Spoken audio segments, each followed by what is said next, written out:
우리가 신앙생활을 할 때 하나님께서 때로 우리를 시험하실 때가 있습니다. 우리의 믿음이 어떠한지 확인해 보시려고 하는 그런 일이 있습니다. 근데 우리의 믿음을 확인하실 뿐만이 아니라 우리의 심령 가운데 있는 아주 중요한 것을 확인하시는 일이 있는데, 그것이 바로 감사의 일입니다. 우리가 감사하고 있는지. 이것은 굉장히 중요한 일이라서 하나님은 아주 자주 우리의 일상생활 삶 속에서 우리의 마음, 또 그 마음을 표현하는 우리의 언어, 우리의 입술, 우리의 말들을 통해서 하나님은 또 확인하시고, 우리에게 때로는 어려운 일이 있을 때 우리가 어떤 고백을 하는지를 하나님은 보시기도 합니다. 여러분, 이런 이야기가 있습니다. 어떤 부인이 밤에 차를 운전하는데 기름 넣지 못해서 그것 때문에 불평했던 일에 대해서 이야기하는데, 오히려 저녁에 기름을 제대로 주유하지 못한 것에 대해서 너무너무 감사하다, 이런 표현을 하고 있는 거예요. 그래서 이 부인이 그 감사의 표현에 대해서 이렇게 덧붙이는 겁니다. 차의 휘발유가 거의 떨어졌는데 저는 그것 때문에 불평하고 투덜거렸는데, 왜냐하면 이 근방에 집 주변에 주유소가 없었기 때문에 내일 아침에 차를 몰고 가야 되는데 이 기름을 넣지 못해서 투덜거리고 불평했다는 것이죠. 그래서 사람들이 물어본 거예요. 그런데 기름 떨어진 것 때문에 감사한다고 하지 않았습니까? 그래서 그때 그 여인이 그 이유를 얘기하는데, 어젯밤에 기름 떨어져서 불평하고 투덜거렸는데, 근데 마침 어젯밤에 그 기름 떨어진 차를 누가 와서 도난을 했다는 거예요. 그 차를 키를 놓고 가는지 운전해서 가는데 그 차가 30m 가다가 멈춰가지고 그 사람이 그냥 도망갔다는 겁니다. 이 이야기를 하면서 그래서 기름 떨어진 것에 대해서 감사했다라는 그런 고백을 했다는 거예요. 여러분, 우리가 이렇게 일상생활을 살아보면 이 기름 떨어져서 감사한 여인과 같은 일들이 때로는 우리가 벌어지는 것을 경험하게 됩니다. 우리 인생에 기름이 떨어지거나 우리 삶에 어려움이 생기게 되어서 그것 때문에 낙심하고 주저앉았는데, 오히려 그것 때문에, 주저앉을 만한 그 일 때문에 더 중요한 인생의 득을 보고 좋은 일들을 경험하게 된 그런 일들이 우리 삶 가운데 있다라는 것이죠. 근데 그것은 우리 삶에만 있는 것이 아니라 성경에 많은 하나님의 사람들이 경험했던 그런 일이기도 합니다. 여러분, 어떤 상황에서도 하나님 앞에 불평하지 않고 감사하는 믿음의 사람들이 되시기를 바랍니다. 옆에 계신 분들이 당신은 감사의 사람입니다. 한 번 더 격려하겠습니다. 불평하면 죽습니다. 이거 좀 살벌한 이야기 같은데, 영적으로 죽는다는 거예요. 영적으로. 성도가 영적으로 죽으면 죽는 거죠. 불평하면, 우리는 그래요. 세상에 사단은 그래요. 불평하고 대단하게 비판하고 하면 우리가 살아날 것 같아. 우리가 세워질 것 같아. 우리가 인정받을 것 같아. 그렇지 않아요. 불평하면 죽는 거예요. 내 마음에 원망하면 죽는 거예요. 특별한 그런 본질적인 이유도 없이 비판하면 죽는 거예요. 사랑하는 여러분, 오늘 저는 에베소서의 말씀을 묵상하는 가운데 특별히 이 2절의 말씀을 읽었는데, 에베소 교인들을 향한 감사라는 그런 권면의 말씀, 사도 바울의 권면의 말씀을 통해서 이 감사가 어디에서부터 출발하는지에 대한 그런 부분을 짚어가고, 또 우리가 어디에서부터 감사해야 되는지에 대한 영적인 나눔을 갖고 싶습니다.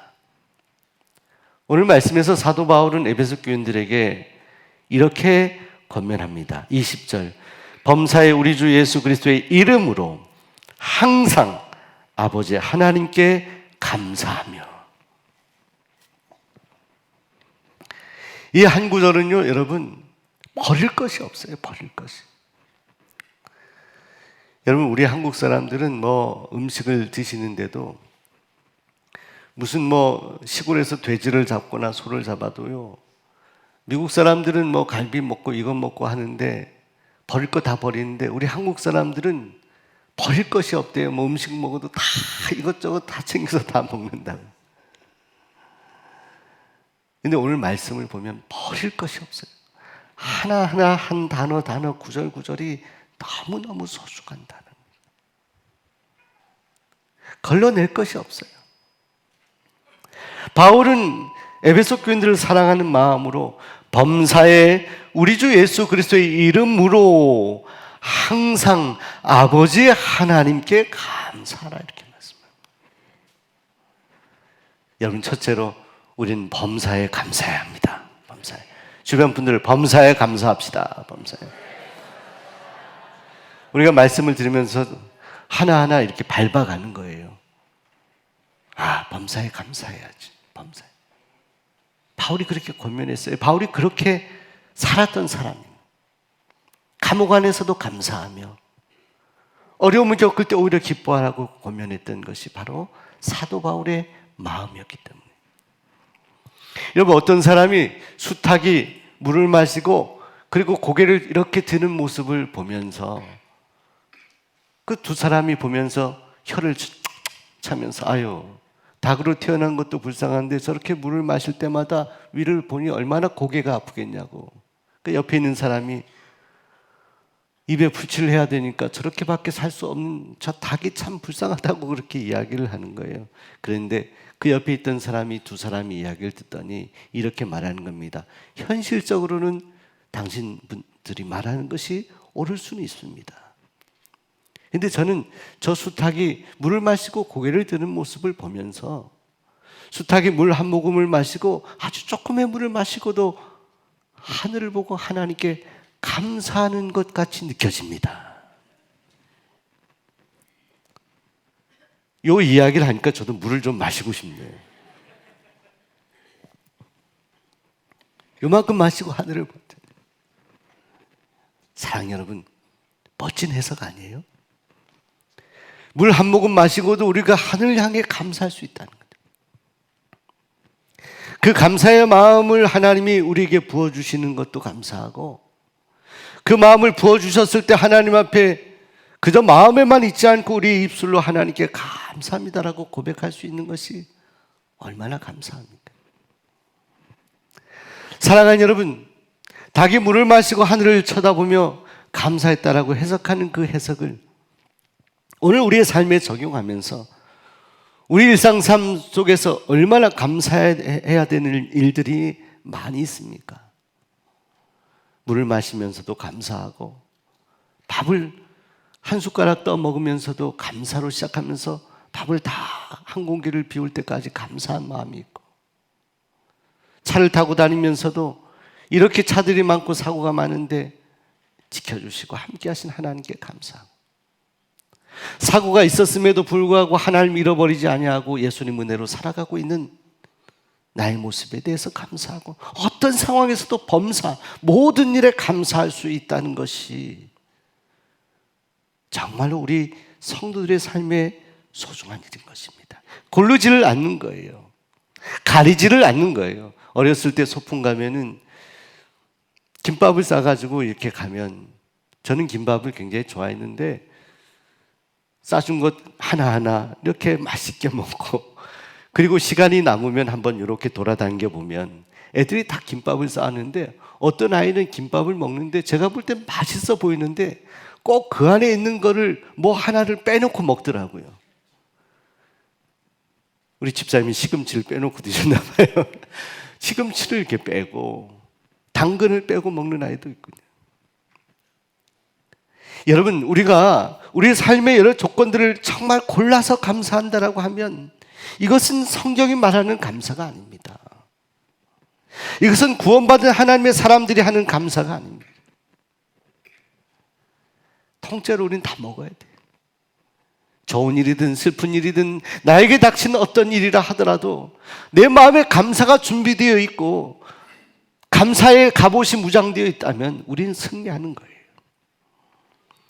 영국 트렌치 감독이 그의 시에 이렇게 고백하였습니다. 어떤 사람은 자기의 가는 평탄한 길에 조그마한 구렁텅이만 있어도 벌써 하나님을 원망하고 사람을 원망합니다. 또 어떤 사람은 자기의 가는 험하고 캄캄한 길에 조그마한 빛만 비추어도 하나님의 주시는 자비로운 빛이라 하여 감사 기도를 드립니다. 화려한 궁전에 살면서도 생이란 왜 이렇게 괴로운 것인가 하며 불평하는 사람이 있는가 하면 조그마한 판잣집에 살아도 우리를 지키시는 하나님 아버지 때문에 감사하는 사람이 있습니다. 사랑하는 여러분, 감사라는 것은 정말 환경에 달려있는 문제는 아닙니다. 우리가 세상에 대단한 조건을 가지고 살아가고 화려하고 정말 풍족한 삶을 살고 있어도 불평하는 인생들이 너무너무 많습니다. 불평만 하나요? 오히려 그 불평이 마음에 어두움을 만들어서 정말 극단적인 선택을 하는 인생들이 있습니다. 세상에 불화한 것을 다 두고 잘못된 선택을 하는 사람도 있어요. 그러나 사람들이 볼 때 다 무너졌다고 생각해도 오히려 마음속에 감사의 나라를 만들어내고 하나님 앞에 기도하는 사람들이다. 여러분, 어떤 상황에도 우리가 감사할 수 있다면 사단은 우리를 공격하지 못해요. 종종 카톡으로 저에게 좋은 글을 보내주시는 우리 교회 권사님 글 가운데 이런 내용이 있어서 나누고 싶습니다. 과거에 고사성어에 신언서판이라고 하는 말이 있는데, 이것은 옛날 관리를 선택할 때 이 네 가지 조건이 가장 중요하다는 거죠. 첫째로 신, 용모, 언변, 서, 글씨, 판단력, 이 네 가지인데, 근데 그 글을 쓴 사람이 하나 더 추가해야 될 것이 있다라고 하면서 그것은 감사가 있는 언행이다라고 그렇게 이야기를 하는 거예요. 그러면서 이런 이야기를 합니다. 우리나라에 있는 외국계 회사, 그 회사가 채용 공고를 냈어요. 많은 인재들이 지원했습니다. 선별하고 선별해서 5명의 사람에게 이메일로 이렇게 회사에서 공문을 보냈다고 합니다. 많은 사람들 가운데 당신이 5명의 후보자 가운데 들었습니다.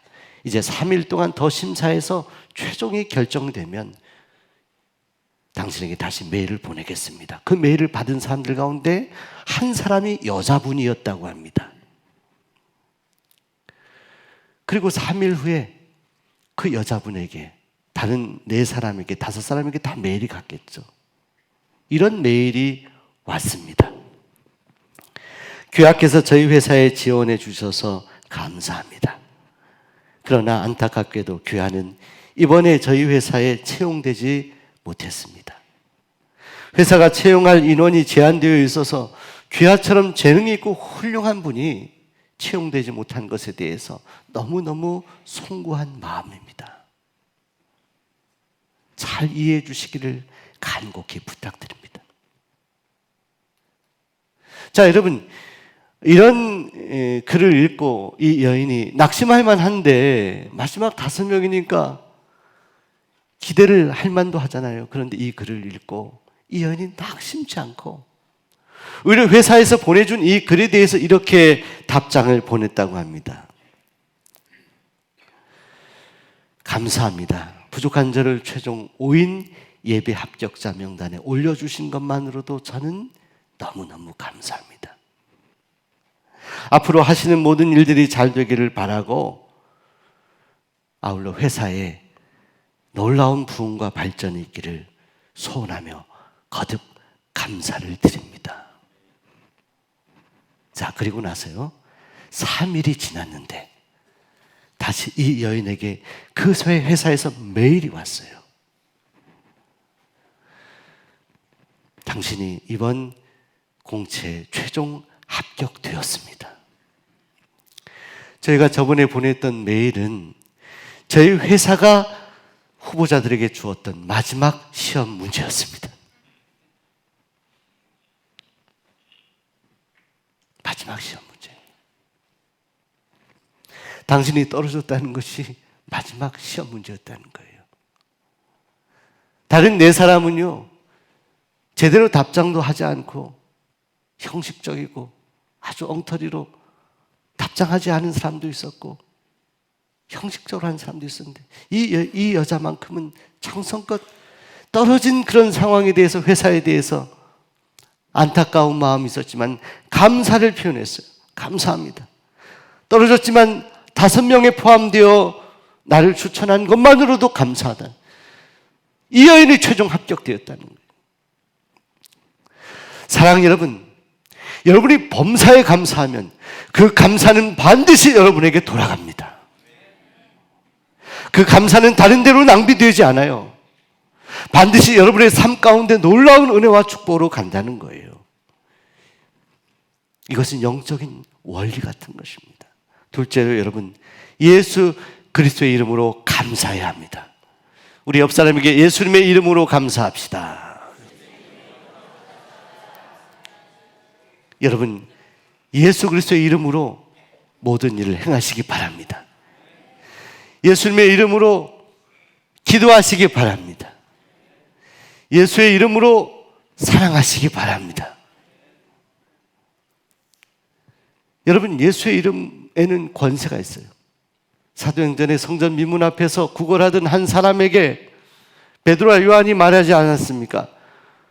금과 은은 나에게 없지만 내가 너에게 줄 것이 있다라. 곧 나사렛 예수 그리스도의 이름으로 일어나 걸어라. 손을 잡고 이렇게 세웠어요. 그가 일어났습니다. 걷고 뛰었습니다. 그를 일으켰던 것이 뭐예요? 예수의 이름의 권세입니다. 예수의 이름에는 능력이 있어요. 여러분, 예수의 이름으로 드리는 기도에도 하나님의 능력이 임하는 것입니다. 요한복음 16장 3절에 너희가 무엇이든지 아버지께 구하는 것은 내 이름으로 주시리라. 너희가 무엇이든지 아버지께 구하는 것을 내 이름, 예수의 이름으로 주신다. 이렇게 약속했습니다. 하나님이 주시는 것은 예수의 이름으로 주신다. 왜 그렇습니까? 왜 예수의 이름으로 우리가 받는 것입니까? 그리고 무엇이 감사한 것입니까? 예수의 이름으로 우리가 구원받았기 때문에, 그 예수의 이름을 믿음으로 우리가 하나님의 자녀가 되었기 때문에, 천국을 소유한 사람들이 되었기 때문입니다. 그래서 우리는 기도할 때도 예수의 이름으로 기도해야 되는 것입니다. 기도를 마칠 때 반드시 우리가 아무리 훌륭한 기도를 했다 하더라도 마지막에 예수 그리스도의 이름으로 기도하옵나이다. 이렇게 기도해야 되는 것이죠. 성경은 말씀합니다. 예수님께서도 언급했습니다. 두세 사람이 내 이름으로 모인 곳에는 나도 그들 중에 있느니라. 속회를 모일 때, 선교회 모일 때, 가정에 모일 때, 두세 사람이 모여서 할 때 그저 우리 개인적인 얘기만 하고 끝나는 것이 아니라 예수의 이름으로 함께 기도하고 예수의 이름으로 함께 권면할 때 하나님의 능력이 그 개인과 가정에 임한다는 것입니다.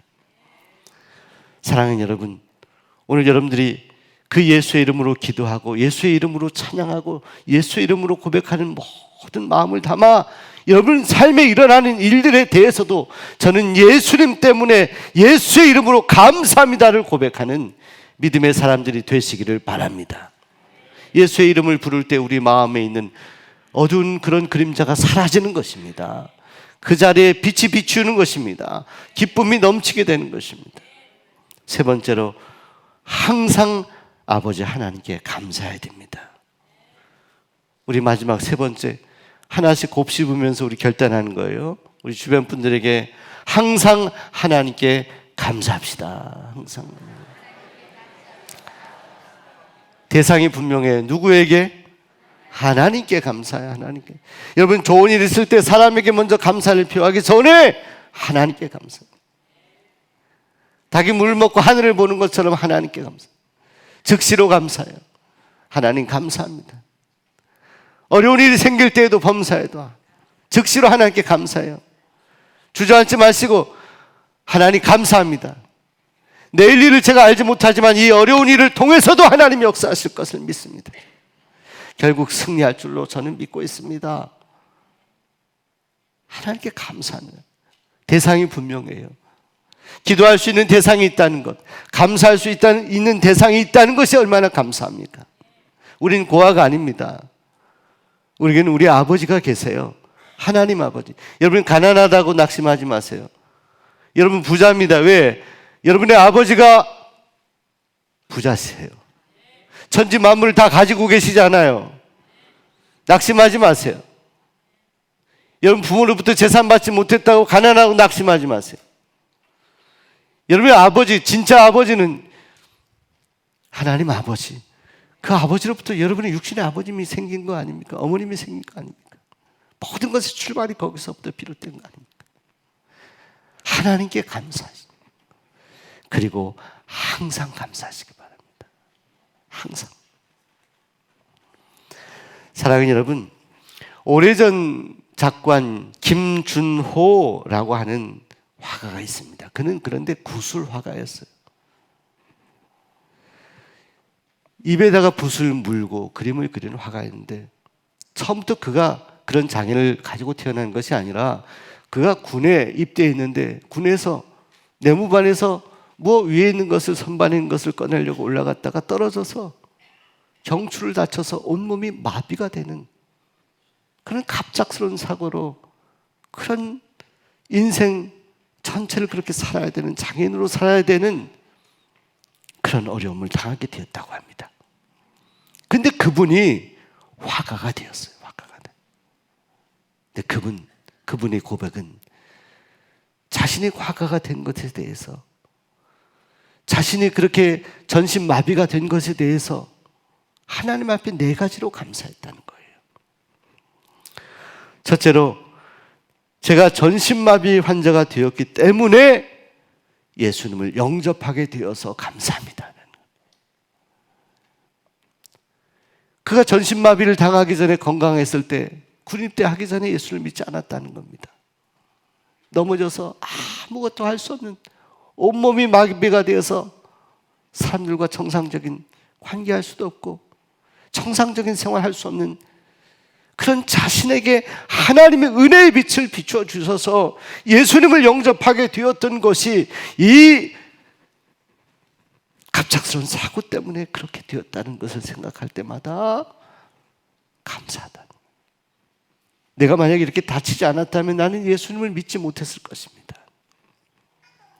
두 번째로는 군에서 다쳐서 병원에 들어가서 이렇게 치료를 받는데 군 생활 동안에 다친 거나 모든 비용을 전적으로 다 군에서 나라에서 책임져 주셔서 병원비가 하나도 들지 않았던 것에 대해서 하나님께 감사합니다. 세 번째로는 참 놀라운 것이 이 당시에 병원에 입원했을 때 여기에 견습생으로 왔던 간호사였던 것 같아요. 내가 다쳐서 입원했을 때 지금의 나의 아내를 만날 수 있도록 하나님 도와주신 것에 대해서 감사합니다. 다치고 병원에 있을 때 아내를 만나게 된 거예요.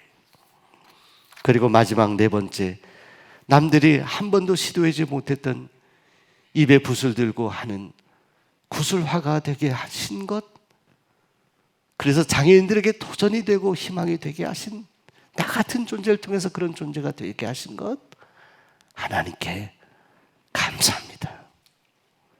그리고 그는 1981년도에 오래전에 세종문화회관에서 그의 작품을 전시하며 하나님께 영광을 돌렸다는 거죠. 자, 사랑하는 여러분, 이분의 간증을 들으면 저는 항상 감사하는, 저렇게 입으로 어려운 그림을 그려내면서도 하나님 앞에 감사할 수 있어요. 우린 정상적으로 건강하게 살면서도 감사하지 못하잖아요. 날마다 기쁨으로 살 수도 있는데도 우린 왜 그렇게 살지를 못하는 겁니까?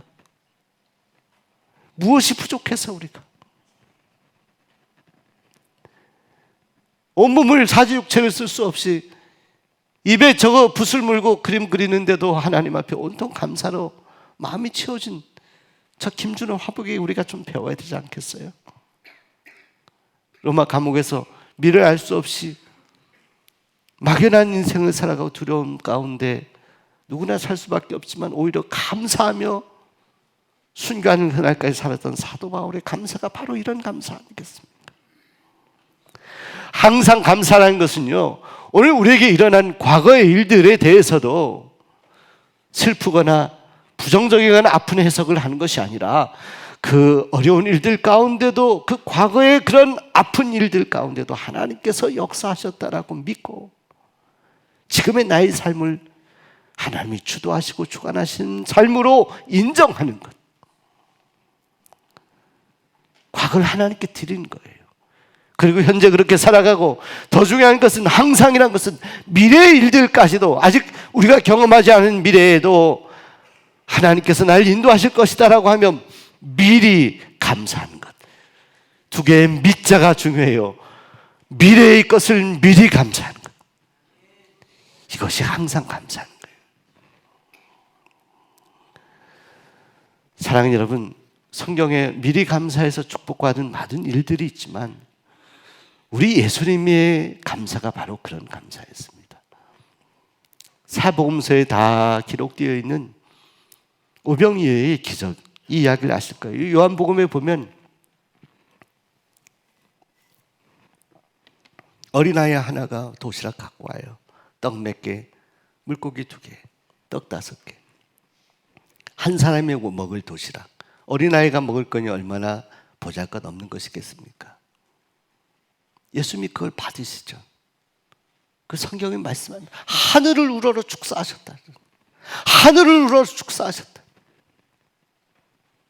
기도하셨다. 이 축사라는 말 히라보어는 그 뜻은 하늘로 하나님께 감사의 기도를 드리셨다.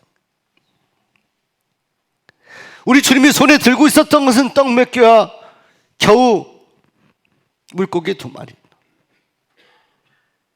보리떡 몇 개 가지고 뭘 하시겠다고 주님은 하늘을 우러러 축사하셨어요. 이것 가지고 하나님이 역사하실 것이다. 비록 보잘것없는 것이지만 감사의 기도로 주님이 드리셨을 때 하나님이 역사하실 것을 믿고 하나님께서 이루실 것을 믿고 기도하며 미리 감사하셨던 우리 주님의 기도가 바로 오병이어 때 일어났던 바로 그 감사의 기도라는 거죠. 여러분, 두 종류의 사람이 있어요. 아직 일어나지도 않은 일을, 미래의 일을 당겨서 현실에 가져와서 지금 이 현재 염려하고 걱정하는 사람이 있어요. 아직 오지도 않은 미래에 걱정된 일들을 잡아당겨서 지금 와서 걱정. 그러나 아직 일어나지 않은 미래의 일들에 대해서 오히려 하나님 앞에 잡아당겨서 내 심령에서 감사를 고백하는 사람이 있습니다. 여러분, 우리 신앙 공동체는 하나님께 감사하는 공동체가 되기를 소원합니다. 현실의 일들에 대해서 우리가 그저 바라보는 그런 현실주의자가 아니라, 비록 현실은 이렇지만, 우리 가정은 현실은 이렇지만, 내 개인이 현실은 이렇지만 하나님 미래에 저와 함께 하실 것을 믿습니다. 미래의 하나님의 섭리대로 좋으신 하나님은 가장 좋은 것을 저에게 허락해 주시는 분임을 믿습니다. 이렇게 믿음으로 나아가면 하나님은 반드시 이루십니다. 여러분, 수원 종로교회 부임하여서 우리 교회 이렇게 보니까 여러 가지 환경이나 이런 부분들이 어려운 부분들이 많이 있었습니다. 근데 유독 이렇게 주변에 카페를 보니까, 그래서 우리 교직원 하던 권사님 한 분은 그런 대화를 나눴었습니다. 당시의 권사님, 여기 카페가 우리 교회에 있어서 여기서 차 마시고 이러면 참 좋을 것 같다. 근데 저는 새벽에 그런 고백을 한 것을 붙잡고 기도, 하나님 감사합니다. 좋은 그런 휴게터를 제게 허락해 주신 것 감사, 이렇게 감사 기도를 하게 되더라고요. 우리 교회 캐비넷에 봤더니 요 옆에도 요 안에도 자료들이 많이 있었어요. 캐비넷에 쌓여 있는 자료들 하나씩 보다가, 하나님 우리 교회 수원의 첫 번째 교회라고 하는데 이제 역사책도 발간이 되었는데 이거 우리만 가지고 있으면 뭐 하겠어. 하나님 다 누구에게 보여줬으면 좋겠네요. 역사가 아닌 이런 것 생겼으면 좋겠습니다. 근데 새 기도하게 돼요. 하나님 저에게 좋은 것 주실 것을 믿고 감사합니다. 처음 부임에서는 다 그게 뜬구름 잡는 모습들이었어요. 여러분 지금 내려가면 역사관에서 우리 그 차례들 보잖아요. 그 앞에 사람들 마음껏 차 마시고 계시잖아요. 허리 아파가지고 올라가는 계단 올라가는 성도님 보면서 엘리베이터 그렇게 간절히 하나님 상상하기 오히려 감사해서 하나님 우리 성도님들이 이렇게 불편하게 다니시지 않고 편안하게 엘리베이터로 오는 그런 교회가 될 것을 믿고 감사합니다. 하나님 앞에 감사 기도를 드렸어요. 현실이 되었잖아요. 지금 우리 그런 환경에 살고 있잖아요. 그런데 제가 말씀드리고 싶은 것은 우리의 미래의 일들, 앞으로의 일들에 대해서입니다. 앞으로의 일들에서. 지금 우리에게 주신 것처럼 앞으로도 하나님이 우리가 감사하면, 우리가 원하는 것들을 감사로 기도하면 하나님 우리에게 주신다는 거예요. 믿으시면 아멘 하세요. 안 믿어지세요? 아멘하고 고백하는 순간 하나님은 우리의 마음 받으셨어요. 역사하는. 절대 현실을 부정하지 마죠. 긍정하시고 하나님이 역사하실 것을 기대하시고 범사에 감사하시기 바랍니다. 예수의 이름으로 감사하시기 바랍니다. 항상 하늘 향한 하나님 아버지께 항상 감사하시기 바랍니다. 미래의 일들까지도 감사하시기 바랍니다. 감사로 승리하는 하나님의 백성들이 되시기를 소원하고 축복합니다. 기도하겠습니다. 하나님 아버지